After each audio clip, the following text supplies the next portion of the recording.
Hola, ¿cómo están? Me da mucho gusto estar con ustedes, hermanos, en esta tarde para poder compartir el estudio del libro de Apocalipsis. Los extraño a todos los discípulos de los miércoles a las 11 de la mañana y esperemos muy pronto poder volvernos a reunir y poder compartir el tiempo de oración, de alabanza y de estudio de la palabra de Dios. Vamos a cerrar nuestros ojos, vamos a hacer una oración y vamos a disponer nuestros corazones para exaltar, para bendecir el nombre de nuestro Dios.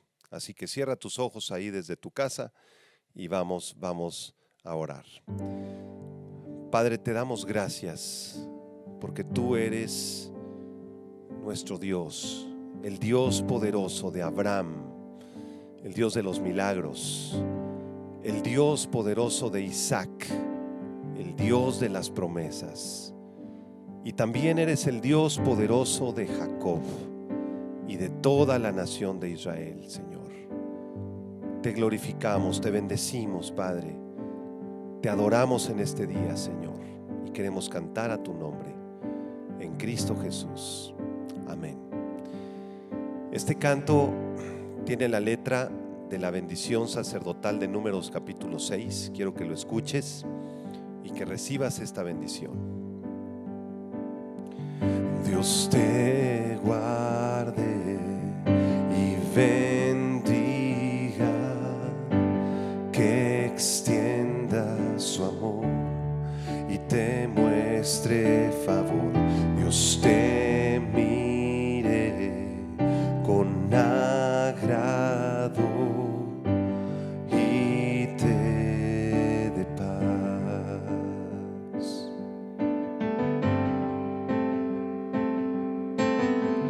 Dios te guarde y bendiga, que extienda su amor y te muestre favor. Dios te mire con agrado y te dé paz.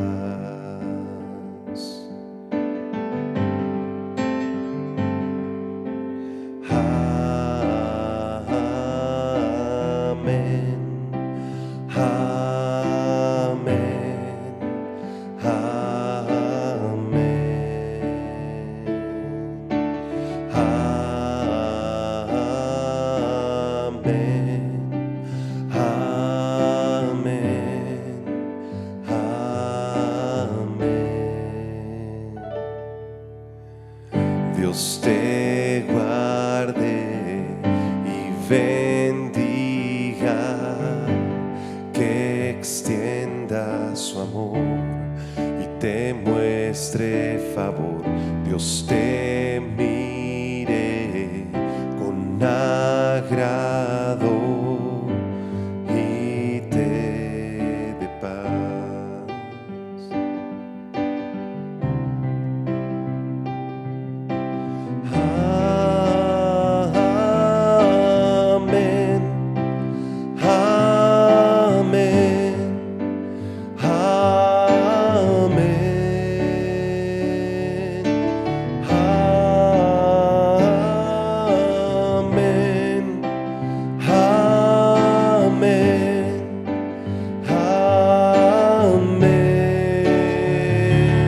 Que te cubra con su gracia hasta 1000 generaciones, tu familia y tus hijos y los hijos de tus hijos. Que te cubra con su gracia hasta 1000 generaciones, tu familia y tus hijos y los hijos de tus hijos. Su presencia te acompañe donde quiera que tú vayas, que te lleve, te rodee, va contigo de mañana y de noche, en tu entrada y salida, en tu llanto y alegría. Él te ama, Él te ama, Él te ama, Él te ama, Él te ama, Él te ama, Él te ama, Él te ama.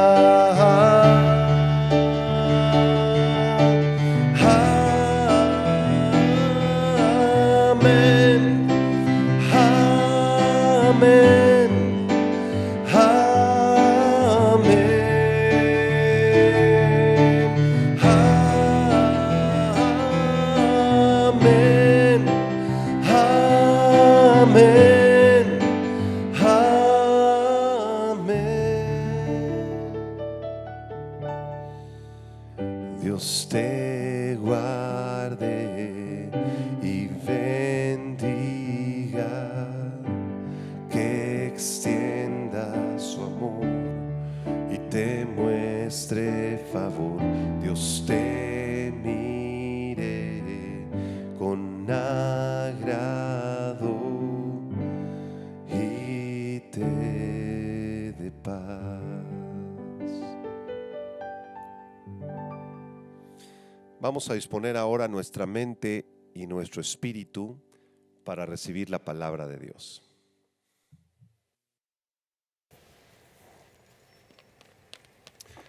Muy bien, pues es un privilegio estar con ustedes una vez más en este estudio que estamos haciendo del libro de Apocalipsis. Ha sido un verdadero deleite poder enseñar la palabra de Dios y llegar hasta sus hogares a través de estos medios. Vamos a estudiar el día de hoy un tema muy interesante que se titula Una visión del Cordero de Dios. Una visión del Cordero de Dios. Abran sus Biblias en Apocalipsis capítulo 5, por favor. Vamos a leer todo el capítulo 5. Son 14 versículos y vamos a disfrutar esta lectura. Así que voy a dar lectura a Apocalipsis capítulo 5. Dice así: Y vi en la mano derecha del que estaba sentado en el trono un libro escrito por dentro y por fuera, sellado con 7 sellos. Y vi a un ángel fuerte que pregonaba a gran voz: ¿Quién es digno de abrir el libro y desatar sus sellos? Y ninguno, ni en el cielo, ni en la tierra, ni debajo de la tierra, podía abrir el libro, ni aún mirarlo. Y lloraba yo mucho, dice Juan, porque no se había hallado a ninguno digno de abrir el libro, ni de leerlo, ni de mirarlo. Y uno de los ancianos me dijo: no llores, he aquí que el león de la tribu de Judá, la raíz de David, ha vencido para abrir el libro y desatar sus 7 sellos. Y miré, y vi que en medio del trono y de los 4 seres vivientes, y en medio de los ancianos, estaba en pie un cordero como inmolado, que tenía 7 cuernos y 7 ojos, los cuales son los 7 espíritus de Dios enviados por toda la tierra. Y vino y tomó el libro de la mano derecha del que estaba sentado en el trono. Y cuando hubo tomado el libro, los 4 seres vivientes y los 24 ancianos se postraron delante del Cordero. Todos tenían arpas y copas de oro llenas de incienso, que son las oraciones de los santos. Y cantaban un nuevo cántico diciendo: digno eres de tomar el libro y de abrir sus sellos, porque tú fuiste inmolado, y con tu sangre nos has redimido para Dios de todo linaje y lengua y pueblo y nación. Y nos has hecho para nuestro Dios reyes y sacerdotes, y reinaremos sobre la tierra. Y miré y oí la voz de muchos ángeles alrededor del trono, y de los seres vivientes y de los ancianos, y su número era millones de millones, que decían a gran voz: El Cordero que fue inmolado es digno de tomar el poder, las riquezas, la sabiduría, la fortaleza, la honra, la gloria y la alabanza. Y a todo lo creado que está en el cielo y sobre la tierra y debajo de la tierra y en el mar, y a todas las cosas que en ellos hay, oí decir, al que está sentado en el trono y al Cordero sea la alabanza, la honra, la gloria y el poder por los siglos de los siglos. Los 4 seres vivientes decían, amén. Y los 24 ancianos se postraron sobre sus rostros y adoraron al que vive por los siglos de los siglos. A lo largo de la historia ha habido muchos pretendientes a tronos terrenales que han querido conquistar no solamente su nación, sino a otras naciones y al mundo entero. Han querido ser los reyes del mundo, exigiendo obediencia de todas las naciones y pueblos que han conquistado. El primero y más grande de estos usurpadores ha sido Satanás. Satanás inspiró a multitudes de seres humanos y de seres angelicales a que lo siguieran, bajo la promesa de que él establecería un reino en el planeta Tierra, les ofrecería gobiernos, les ofrecería autoridad, les ofrecería poder. Después de Satanás hemos encontrado muchos gobernantes, desde luego inspirados por Satanás, influenciados por el enemigo, tales como Nabucodonosor, Alejandro Magno. Todos los emperadores romanos quisieron conquistar más allá de las fronteras del imperio. Atila, Gengis Khan, y en la historia contemporánea Napoleón Bonaparte soñaba con conquistar toda Europa y todo el mundo, igual que Lenin en Rusia, que Stalin, y más adelante Adolfo Hitler escribió un libro titulado Mi lucha. Y ahí en ese libro él hablaba de un sueño. Él soñaba con conquistar toda Europa, toda América, África y Asia y convertirse en el rey del mundo. Ese reino se llamaba el Tercer Reich o el Tercer Reino y consistía en un imperio mundial gobernado por Hitler que duraría 1000 años. En el futuro, después de Hitler y de todos estos gobernantes, surgirá el último gobernante satánico, llamado el Anticristo, y por un tiempo y bajo la soberanía de Dios se le permitirá gobernar el mundo entero durante un periodo de 7 años. Así que el Anticristo, junto con Hitler, con Stalin, con Napoleón, con los emperadores romanos, tienen algo en común. Y eso que tienen en común es que son unos fracasados, porque ninguno de ellos ha logrado conquistar todo el mundo. Y cuando Satanás a través del Anticristo logre parcialmente conquistar todo el mundo, será un imperio temporal. Sus días están contados.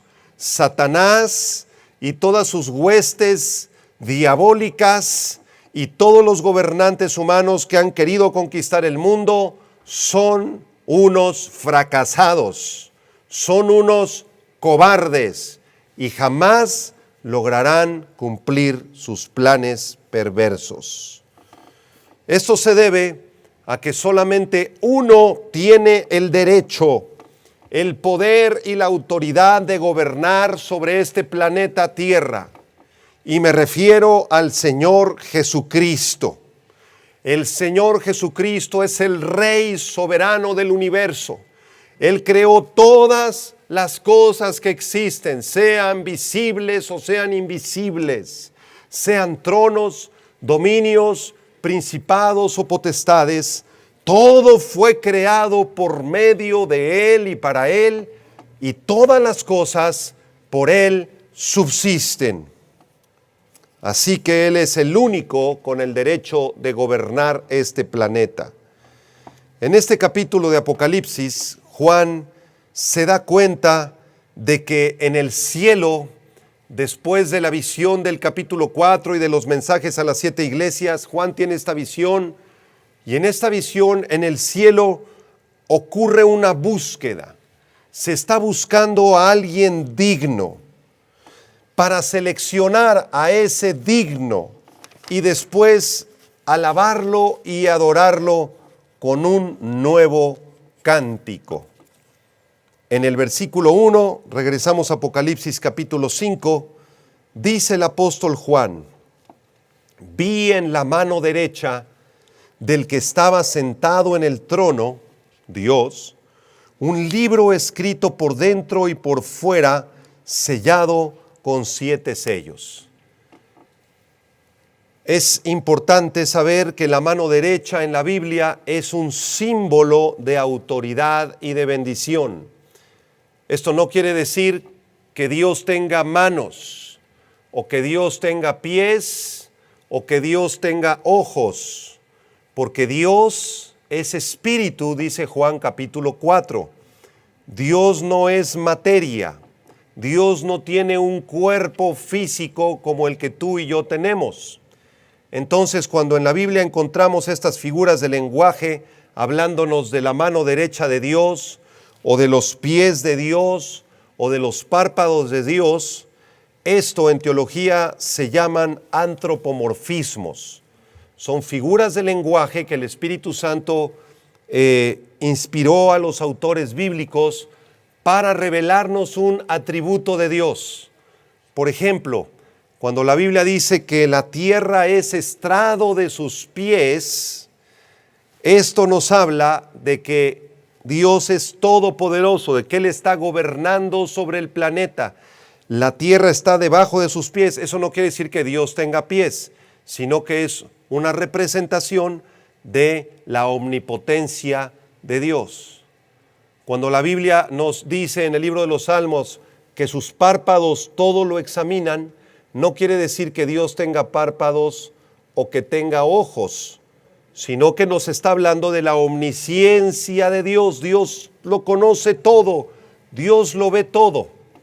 De la misma manera, aquí en el versículo 1, cuando la Biblia nos habla de la mano derecha de Dios, no nos está hablando de que Dios tenga manos o pies, sino es un símbolo de su autoridad, es un símbolo de su poder. Así que Juan, aquí en el verso 1, ve en la mano derecha del que estaba sentado en el trono un libro. Dios en esta visión tiene un libro en su mano derecha.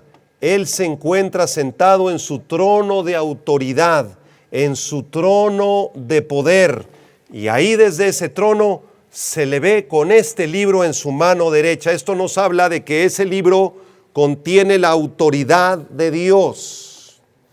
Ahora, en el versículo 1 se nos enseña también que este libro está escrito por dentro y por fuera, por dentro y por fuera. Y esto nos revela algo muy, muy interesante. Algunos han pensado que este libro es un códice. Los códices aparecieron hacia el segundo siglo y se parecían a nuestros libros actuales, que están escritos al anverso y al reverso de las páginas, como la Biblia que tenemos el día de hoy. Sin embargo, en los tiempos que Juan escribió el Apocalipsis, estos códices todavía no existían. Entonces este libro no puede ser un códice, porque estos aparecieron hasta el siglo segundo y tercero. Más bien lo que Juan está viendo es un rollo, los cuales ocasionalmente se escribían de ambos lados en los tiempos de Juan. El lado exterior contenía un resumen del contenido del rollo. Así que por dentro se escribían estos rollos con letras pequeñitas se enrollaban de un lado, se enrollaban del otro lado, así que quedaban dos rollos, una especie de dos círculos que se unían. En la parte interior estaba escrito el contenido del rollo, pero en la parte exterior estaba escrito con letras más grandes un resumen de lo que había en la parte interior. Estos rollos reciben el nombre de opistógrafos. Así que estos rollos eran pedazos grandes de papiro o pieles de animales enrolladas desde los dos extremos hacia la mitad. Estos opistógrafos, escritos por ambos lados, tenían un uso privado solamente y no se vendían. Así que la palabra libro que aparece en el versículo 1 es la palabra biblos, que se refiere a uno de estos opistógrafos o rollos. ¿Y qué es lo que contenían estos rollos en el tiempo de Juan? Bueno, el doctor Robert Thomas, en su comentario al libro de Apocalipsis, nos explica qué contenían estos rollos. Escuche, este tipo de contrato se conocía por todo el Oriente Medio en los tiempos antiguos. Los romanos los usaban desde la época de Nerón. Todo el contrato se escribía en las páginas interiores y se sellaba con 7 sellos. Entonces el contenido del contrato se describía brevemente, con letras más grandes, en la parte exterior. Todo tipo de transacciones se efectuaban de esta forma, entre ellas los contratos de matrimonio. Si tú te casabas allá en los tiempos del apóstol Juan, se escribía todo el contrato de la boda por adentro del rollo, se enrollaba en ambos extremos y por el lado exterior se ponía en letras grandes un resumen de todo el contenido del rollo. Pero no solamente se usaban para bodas, también se utilizaban para contratos de alquileres, de bienes inmuebles, para contratos de liberaciones de esclavos. Cuando a un esclavo se le daba su libertad, se escribía este tipo de opistógrafos y se le entregaba al esclavo. También estos rollos se utilizaban para emitir facturas de contratos y de fianzas. Pero aquí en Apocalipsis 5, versículo 1, estos rollos o este rollo que tiene Dios en su mano derecha no es un contrato de matrimonio, tampoco es un contrato de alquiler, tampoco está hablando de liberar esclavos ni de emitir facturas, sino que el uso más frecuente de los rollos en los tiempos de Juan era para redactar títulos de propiedad. Cuando una persona compraba un terreno, una casa, un bien inmueble, se iba ante los escribanos, que serían el equivalente a los notarios públicos de la actualidad, y en todo el rollo se anotaba las características del bien inmueble, si era una casa, cuántas habitaciones tenía, cuántos metros cuadrados tenía el terreno y todas las características de la casa se escribían en el anverso. En el reverso, como ya lo explicamos, se escribía un resumen de los puntos principales, se enrollaba y se le entregaba al propietario. Así que el rollo que tiene Dios en su mano derecha en el versículo 1 es un título de propiedad, sellado con 7 sellos. ¿Y qué contiene este título de propiedad? Escuche, este rollo es el título de propiedad del planeta Tierra que el Padre está a punto de darle a su Hijo Jesucristo en Apocalipsis capítulo 5. Jesucristo es el propietario, el rey y el gobernante supremo del planeta Tierra. Ahora, ¿por qué razón en Apocalipsis 5 el Padre le está dando este rollo? Si Jesucristo es el creador del universo, el dueño del universo, bueno, porque temporalmente el planeta Tierra, desde Génesis capítulo 3, le fue entregado a Satanás, al rey de este mundo, al príncipe de la potestad del aire. Él ejerce dominio y ejerce autoridad temporal dada por Dios hasta que se cumplan los juicios de los sellos en Apocalipsis capítulo 6. Así que se anuncia aquí la consumación de toda la historia de la humanidad. En ese rollo se nos muestra, se nos revela cómo terminará la humanidad. Se nos revelan los juicios para este mundo y las recompensas para los cristianos. Este rollo contiene 7 sellos que vamos a estar estudiando en las clases siguientes cuando lleguemos a Apocalipsis capítulo 6. Cuando lleguemos al 7º sello, nos vamos a dar cuenta que ese 7º sello contiene las 7 trompetas de la ira de Dios. Y cuando lleguemos a la 7ª trompeta y se toque la 7ª trompeta, ahí se desencadenan los juicios de las 7 copas de la ira de Dios. Así que este rollo contiene los acontecimientos del final de la historia de la humanidad, cómo va a terminar la humanidad, cómo van a ser los juicios de Dios hacia el futuro y cómo Jesucristo regresará para tomar posesión de lo que le corresponde, que es el planeta Tierra. Regresamos a Apocalipsis capítulo 5 y vamos a estudiar ahora a partir del versículo 2 al versículo 4 esta búsqueda de alguien digno. En estos versículos vamos a estudiar cómo en el cielo Juan ve esta visión en la cual se está buscando alguien digno de abrir los sellos, de romper los sellos y abrir el rollo. Versículo 2. Vi a un ángel fuerte que pregonaba a gran voz: ¿quién es digno de abrir el libro y desatar sus sellos? Aquí Juan ve a un ángel fuerte, poderoso. No se nos dice el nombre de este ángel. Algunos piensan que es el arcángel Gabriel, que apareció con anterioridad en el libro de Daniel capítulo 8, porque su nombre significa fortaleza de Dios. Gabriel en el original hebreo significa fortaleza de Dios, y por eso aquí en Apocalipsis 5:2, al ver Juan este ángel fuerte, se piensa que pudiera ser Gabriel. Otros piensan que tal vez es Miguel, que significa ¿quién como Dios? Ese es el significado del nombre Miguel. Pero la realidad es que este ángel debemos de dejarlo en el anonimato. No sabemos en realidad quién es.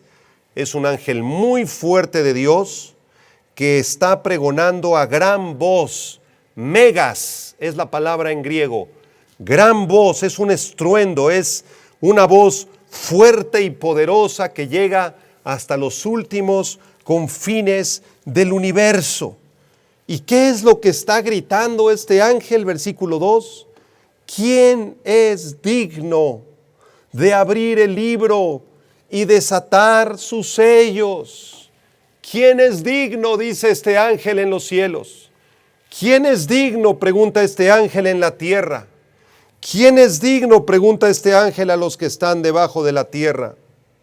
¿Quién tiene el derecho divino para desatar estos sellos?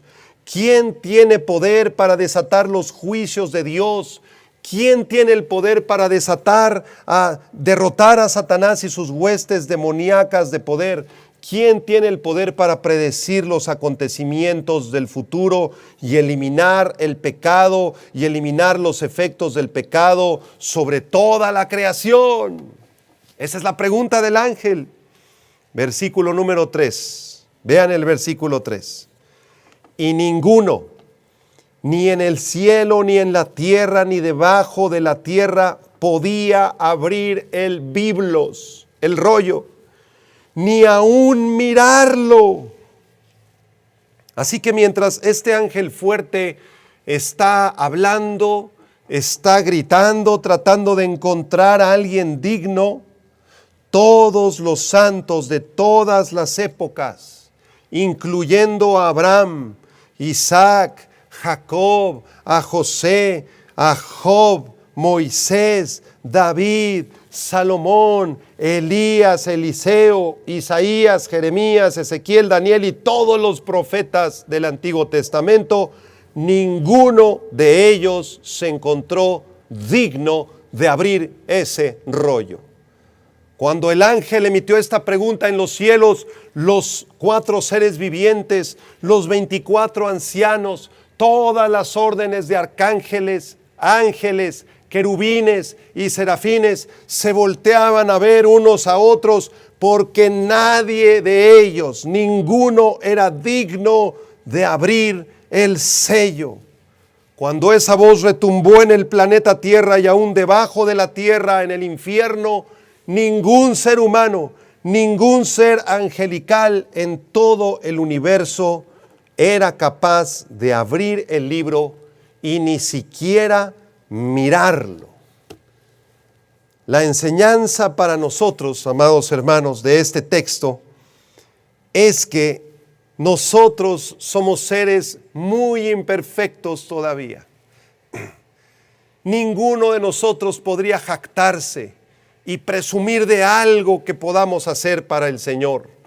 La realidad es que todos nosotros somos indignos.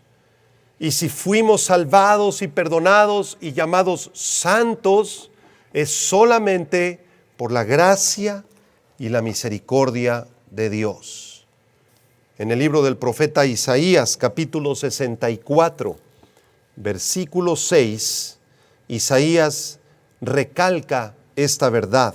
Isaías 64, 6 dice: si bien todos nosotros somos como suciedad y todas nuestras justicias como trapo de inmundicia, y caímos todos nosotros como la hoja, y nuestras maldades nos llevaron como viento.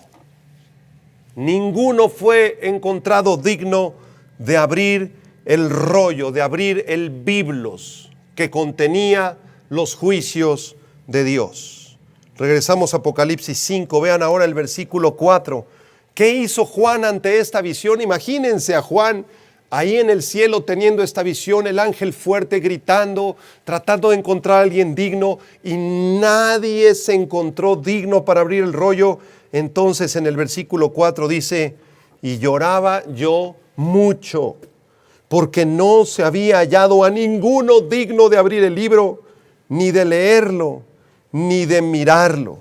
Juan se conmueve, Juan se quebranta, se dobla, se desanima, y en ese momento en su visión comienza a llorar mucho, porque no se había hallado a ninguno digno de abrir el libro, ni de leerlo, ni siquiera de mirarlo.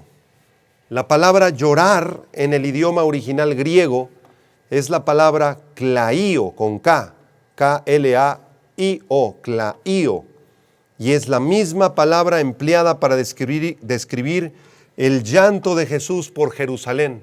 Recuerdan allá en Lucas capítulo 19 y también en Mateo capítulo 23, cuando Jesucristo le dice: Jerusalén, Jerusalén, que matas a tus profetas, apedreas a los que te son enviados. Cómo quise muchas veces juntarlos como la gallina junta a sus polluelos, pero ustedes no quisieron. Es un llanto fuerte, es un llanto incontenible, es un llanto emotivo, sí, un llanto muy, muy profundo. Y es interesante que no hay otro lugar en las Escrituras en donde encontramos lágrimas de dolor derramadas en el cielo. Solamente en esta visión de Apocalipsis capítulo 5, alguien llora en el cielo. Porque cuando lleguemos al cielo, hermanos, se terminaron las lágrimas de dolor, las lágrimas de enfermedad, las lágrimas de desánimo, porque en Apocalipsis capítulo 21, versículo 4, la Biblia dice que Dios enjugará toda lágrima de los ojos de ellos, y ya no habrá muerte, ni habrá más llanto, ni clamor, ni dolor, porque las primeras cosas pasaron. Entonces en el cielo ya no hay llanto, ni clamor, ni dolor, ni sufrimiento. Dios enjugará nuestras lágrimas. Qué hermoso pensar en esto, hermanos. Pero regresando al llanto de Juan en Apocalipsis 5, versículo 4, debemos formularnos la siguiente pregunta antes de continuar. ¿Por qué lloraba Juan? ¿Cuál era el motivo más profundo por el cual lloraba Juan? El teólogo Criswell, en su comentario Apocalipsis, nos explica lo siguiente acerca de las lágrimas de Juan.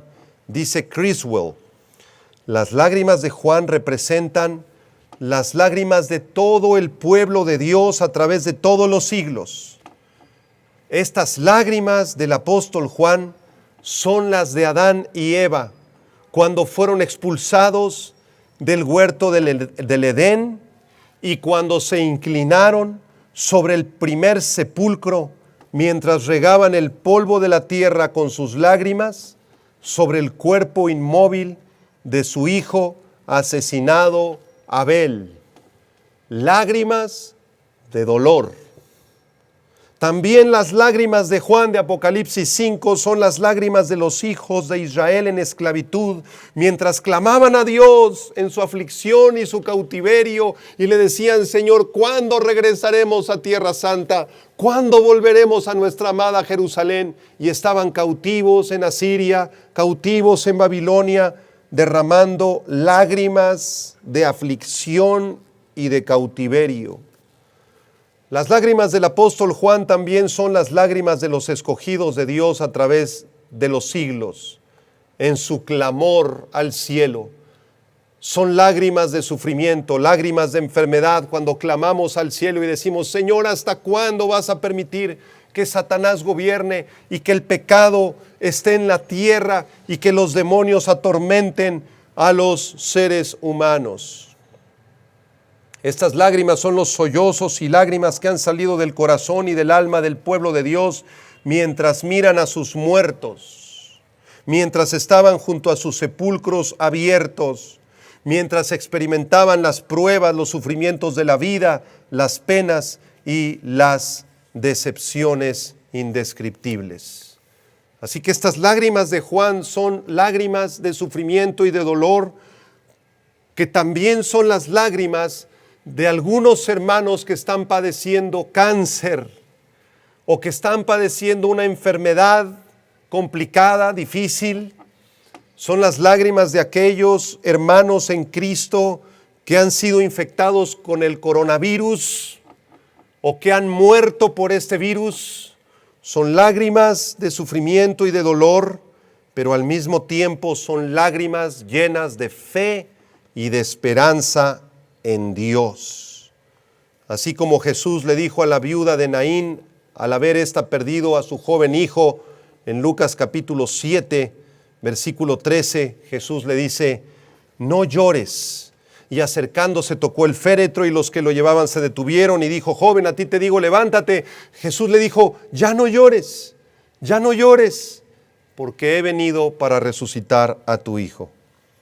Así que podemos pensar, sin temor a equivocarnos, que en Apocalipsis 5 Juan lloró porque quería ver al mundo libre de maldad, libre de pecado, libre de la muerte. Juan lloraba porque quería ver a Satanás vencido y el reino de Dios establecido en la tierra. Juan lloraba porque quería ver a un Israel salvo, a un Cristo exaltado. Juan lloraba porque quería que se estableciera el reino de Dios en la tierra y no se había encontrado a nadie digno de abrir ese rollo. Y si ese rollo no se abría y esos sellos no se rompían, jamás habría de venir el reino de Dios. Regresamos a Apocalipsis 5 y ahora vamos a estudiar los versículos 5, 6 y 7, en donde se selecciona al digno, aquel con las cualidades suficientes para abrir el rollo. Apocalipsis 5, versículo 5, dice: y uno de los ancianos me dijo: Recuerdan que ahí alrededor del trono de Dios están las 4 criaturas vivientes y después en un círculo más exterior se encuentran los 24 ancianos o presbúteros del griego, gobernantes. Uno de esos 24 ancianos le dijo a Juan: no llores, he aquí que el león de la tribu de Judá, la raíz de David, ha vencido para abrir el libro y desatar sus 7 sellos. Como ya lo vimos anteriormente, ningún ángel, ni arcángel, ni ser viviente, ni anciano, ningún ser humano podía abrir este libro. Pero aquel anciano le dice a Juan: deja de llorar, porque hay uno que es digno de abrir el libro, nuestro precioso Señor Jesucristo. Es identificado en el versículo 5 con 2 de sus títulos mesiánicos. Y vamos a explicarlos a continuación. El anciano le dice a Juan: no llores, he aquí que el león de la tribu de Judá, ahí está el primer título mesiánico de Jesucristo. Él es el león de la tribu de Judá. ¿Y de dónde obtiene Jesucristo este título? De Génesis capítulo 49. Vamos rápidamente a Génesis 49. Ustedes recordarán que en este pasaje Jacob está a punto de morir y pide que sus 12 hijos se acerquen a su lecho de muerte y les pone la mano en sus cabezas a cada uno y les da unas palabras de bendición. Y cuando le toca el turno a Judá, las palabras de Jacob son sobresalientes. Vamos a leerlas primero en la versión Reina Valera 60 y después en la versión Biblia en lenguaje actual para que nos quede más claro. Dice Génesis 49, verso 8, versión Reina Valera 60. Judá, es Jacob el que le está diciendo esto.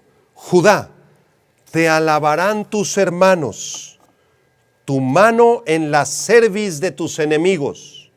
Los hijos de tu padre se inclinarán a ti. Cachorro de león, Judá, de la presa subiste, hijo mío. Se encorvó, se echó como león, así como león viejo, ¿quién lo despertará? No será quitado el cetro o el gobierno de Judá, ni el legislador de entre sus pies, hasta que venga Siloj, y a él se congregarán los pueblos. Ahora lo voy a leer en la Biblia en lenguaje actual y lo vas a comprender mucho más profundamente. Génesis 49 del 8 al 10, Biblia versión lenguaje actual. Dice así, palabras de Jacob: tú, Judá, dominarás a tus enemigos, tus hermanos te alabarán y se inclinarán en tu presencia. Eres como un león feroz que al regresar con su presa se agacha y se echa en el suelo. ¿Y quién se atreve a molestarlo? Siempre tendrás en tus manos el cetro que te hace gobernante hasta que venga el verdadero rey que gobernará a todo el mundo. ¿Qué profecía tan maravillosa le da Jacob aquí a su hijo Judá? Le dice: ¿sabes qué, Judá? Tú vas a dominar sobre todos tus enemigos. Ves a todos tus hermanos, los otros 11 hermanos, todos se van a inclinar ante ti. A ti te será dada la vara del gobierno. Serás gobernante para siempre en este mundo hasta que venga Siloj. Esta palabra Siloj en el original hebreo se refiere a un verdadero rey que vendría en el futuro. Se refiere a Jesucristo. Así que Judá, de ti saldrán gobernantes, tú gobernarás, todos tus hermanos se inclinarán ante ti, derrotarás a tus enemigos hasta que venga el verdadero gobernante. Él gobernará a todo el mundo. Y como ustedes saben, el Señor Jesucristo genéticamente desciende de la tribu de Judá.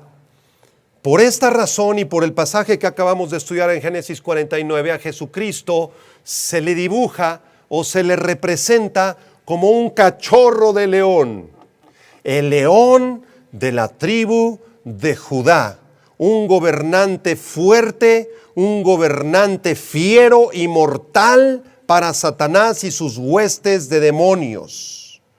Los judíos de los tiempos de Jesucristo esperaban que el Mesías fuera poderoso, que los librara de la mano de los romanos, pero Jesucristo no vino a librarlos de las manos de los romanos ni de sus opresores.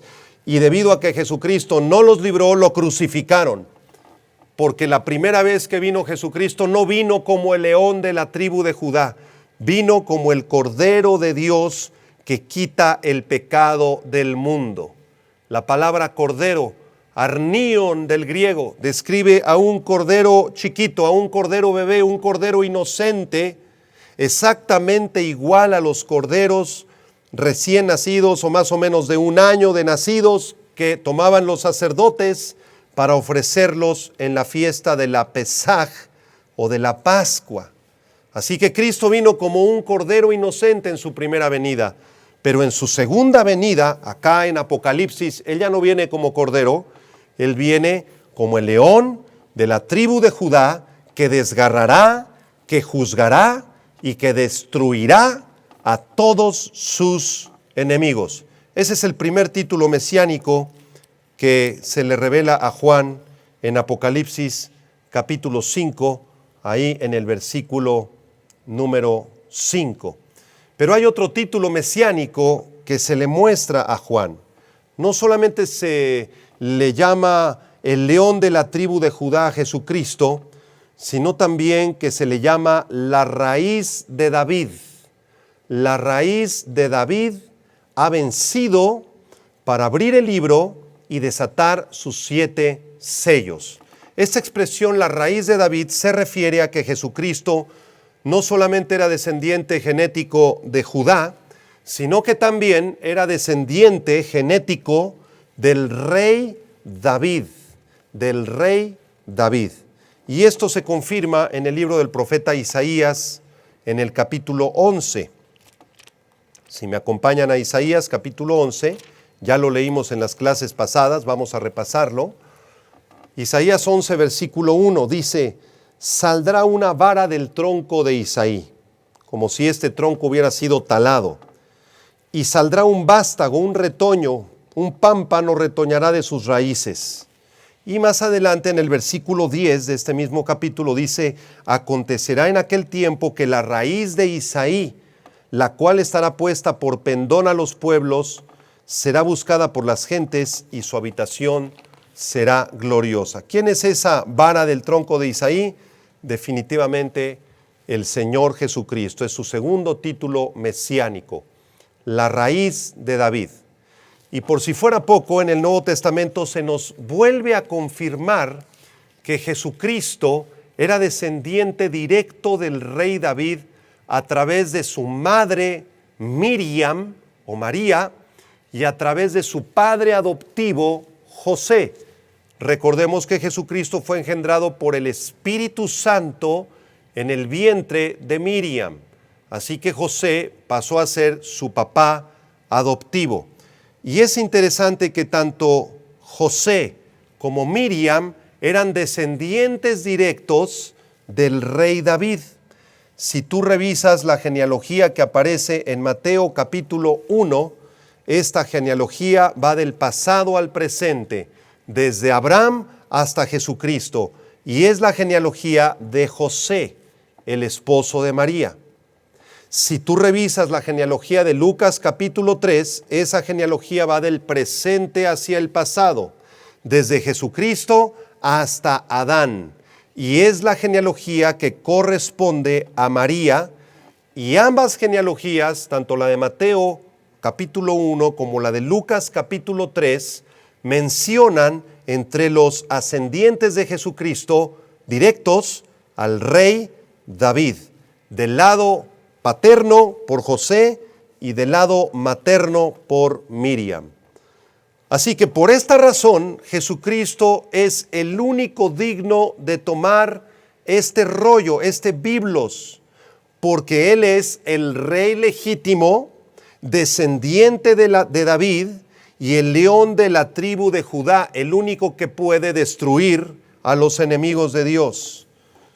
El único que ha vencido al diablo, el único que derrotó al diablo en la cruz del Calvario y que derrotó a la muerte y a todas las fuerzas del infierno y que derrotó al pecado y a través del cual somos más que vencedores, es el Señor Jesucristo. Él es el único digno de poder abrir este rollo. Regresamos a Apocalipsis 5 y vamos a analizar ahora el versículo 6.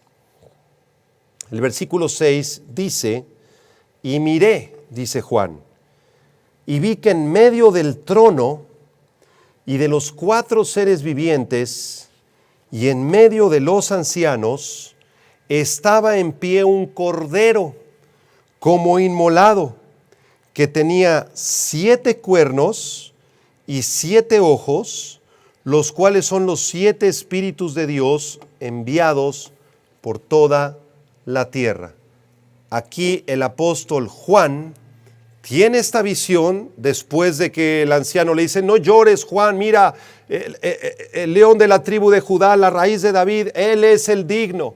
Y entonces de esa escena voltea sus ojos hacia donde está el trono de Dios. Recuerdan el trono de Dios rodeado del arco iris esmeralda, el embaldosado precioso de zafiro, los 4 seres vivientes alrededor en círculos concéntricos, los 24 ancianos gobernantes en el tribunal cósmico de Dios, los seres angelicales maravillosos que ya estudiamos. Hacia allá está la mirada de Juan. Juan tal vez se encuentra en el embaldosado de zafiro, en el embaldosado color celeste. Y cuando él dirige su mirada al trono, en medio de este trono y de los 4 seres vivientes y en medio de los ancianos, aparece la figura de un cordero. Y este cordero se encontraba como inmolado. Apunta la palabra inmolado, es la palabra sphaso del griego, sphaso con Z, la cual significa o se refiere a alguien que fue sacrificado con violencia. Así que ese cordero que ve ahí Juan es la figura del Señor Jesucristo, que tiene apariencia de haber sido sacrificado con violencia. En otras palabras, Juan pudo ver las heridas en las manos de Jesucristo, las heridas en sus pies y en su costado.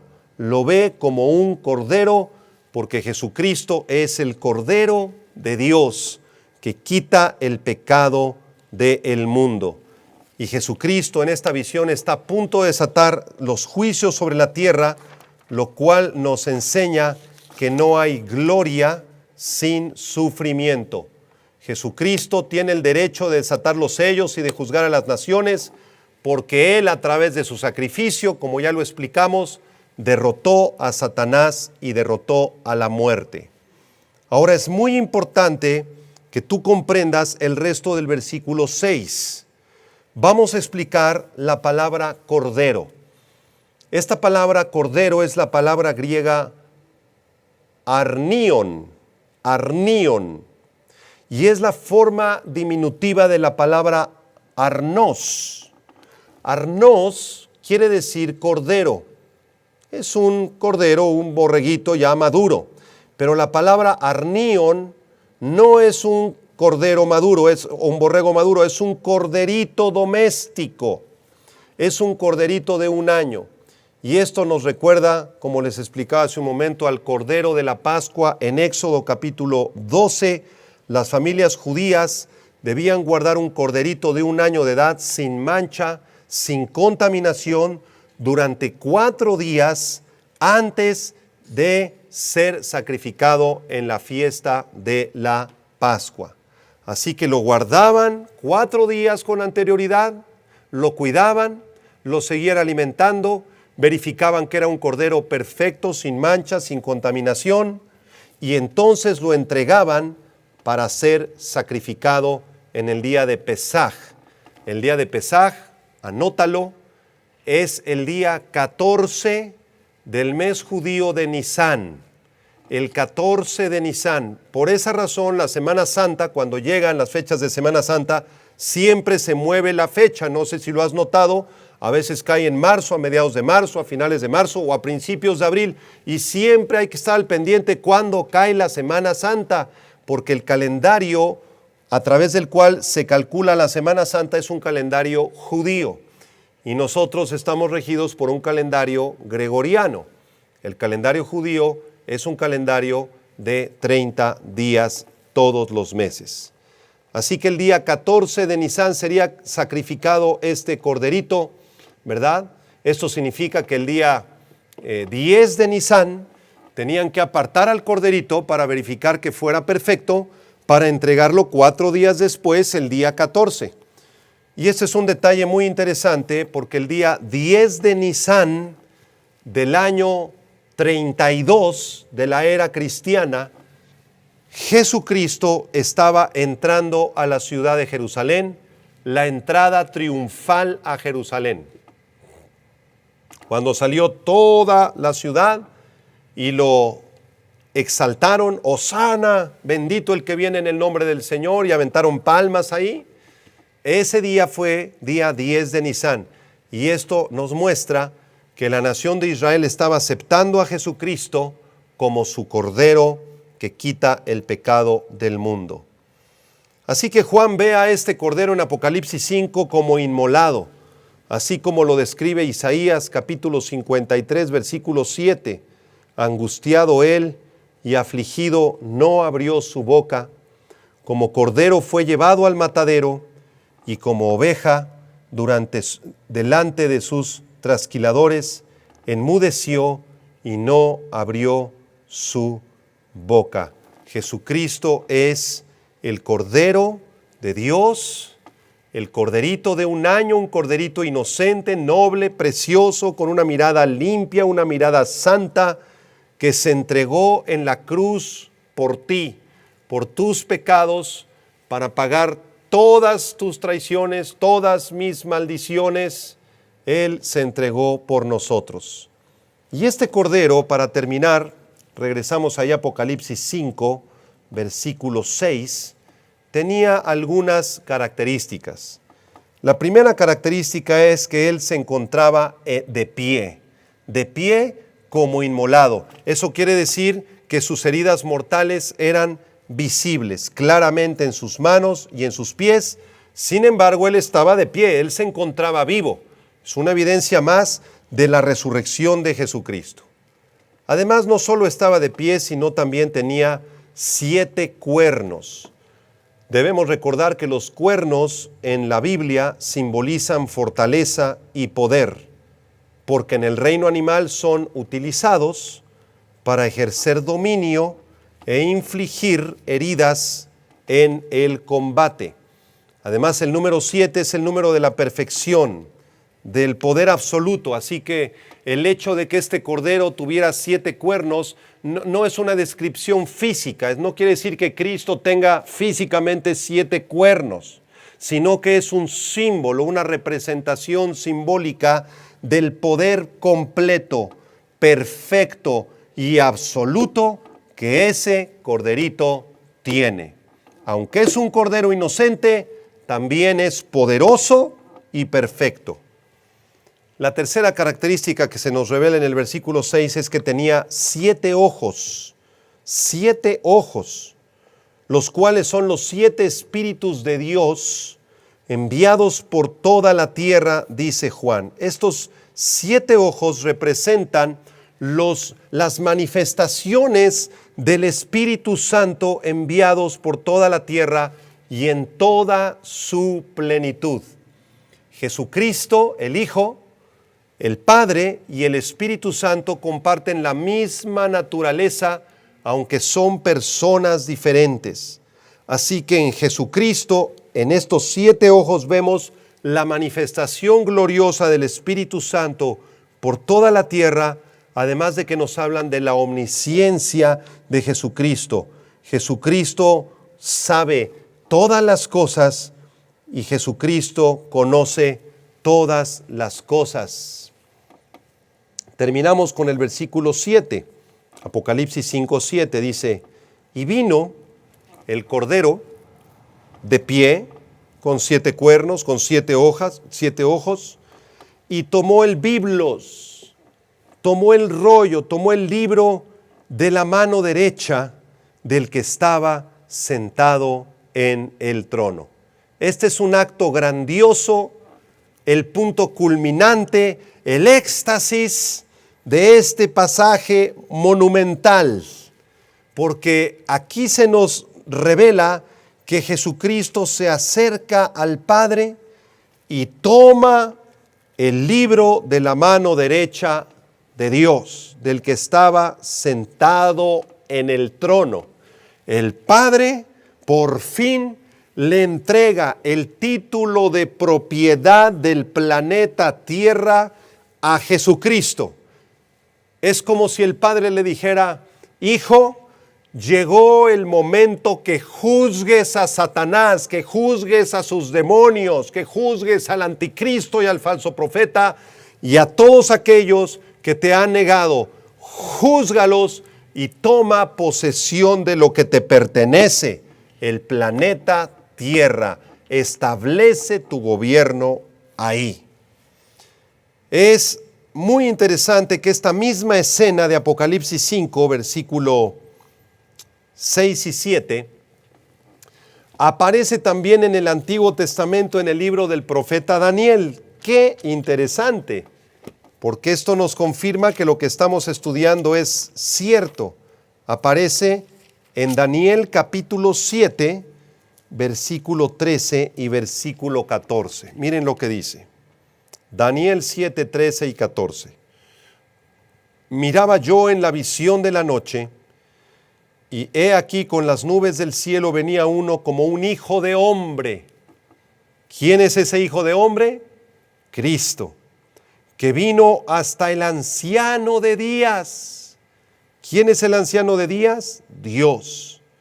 Y le hicieron acercarse delante de él.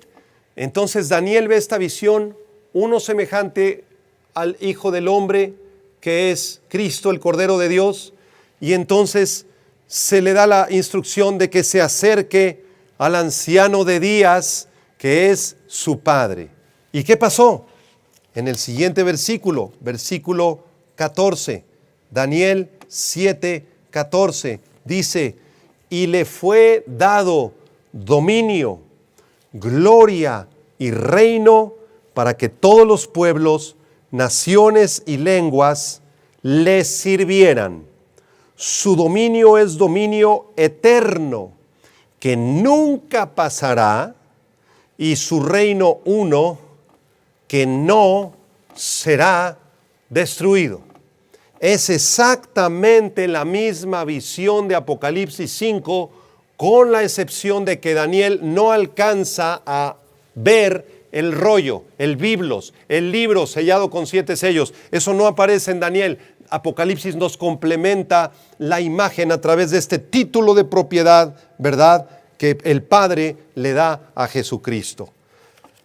¿Cuál es la conclusión de este primer mensaje, una visión del Cordero de Dios?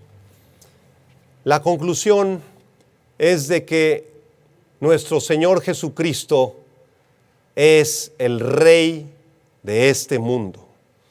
Él volverá muy pronto, hermanos, para gobernar sobre todas las naciones de este mundo. Él vendrá para destruir de una vez por todas al enemigo de nuestras almas, a Satanás. Él vendrá junto con su iglesia desde el cielo y establecerá un reino en la tierra, como lo vamos a ver la clase que entra, de 1000 años. Un reino de paz, de gozo, de justicia, de alabanza y de gloria. Así que, amado hermano y hermana en Cristo, anímate, fortalece tu fe, no importa lo que estés pasando en este momento, si estás sufriendo, si estás siendo probado, si estás siendo tentado, todo esto va a terminar un día y estaremos con Cristo gobernando en este en este planeta. Así que no pongas tu mirada en las circunstancias, no pongas tu mirada en los problemas. Recuerda que la mayoría de los cristianos oran para que Dios cambie sus circunstancias y no han entendido que Dios permite esas circunstancias para cambiarlos a ellos. Así que deja de orar que Dios cambie tus circunstancias y primero cambia tú y pon tus ojos y tu mirada en el autor y el consumador de la fe. Y cuando tú cambies y adores a Dios en las buenas y en las malas, en la salud o en la enfermedad o en la riqueza o en la pobreza, es posible que Dios entonces cambie tus circunstancias. Los invito a cerrar sus ojos. Vamos a hacer una oración. Padre, gracias te damos por este pasaje precioso del libro de Apocalipsis. Qué hermosa es tu palabra, Señor. Tu palabra es clara como un agua cristalina de un manantial puro, Señor. Tu palabra es como un martillo, Señor, que quebranta el corazón. Y tu palabra es como una lámpara que alumbra nuestros pies.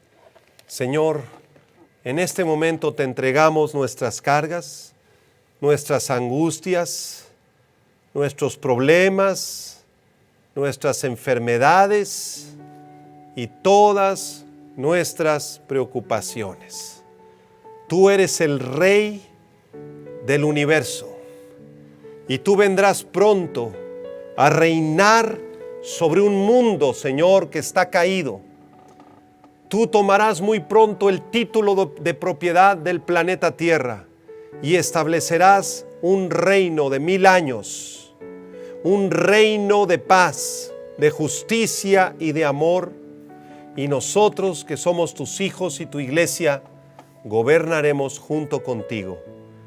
Así que solo te pedimos que nos des paz, que nos ayudes a poner siempre nuestros ojos en ti, Señor, en el galardón, porque tú tendrás cuidado de nosotros y de nuestros hijos. Te alabamos, te adoramos, en el nombre del Cordero de Dios, en el nombre de Cristo Jesús. Amén. Que Dios los bendiga y nos vemos la próxima semana para estudiar la segunda parte de este tema, una visión del Cordero de Dios. Que Dios les guarde. Vida Nueva para el Mundo se sostiene y propaga el mensaje de salvación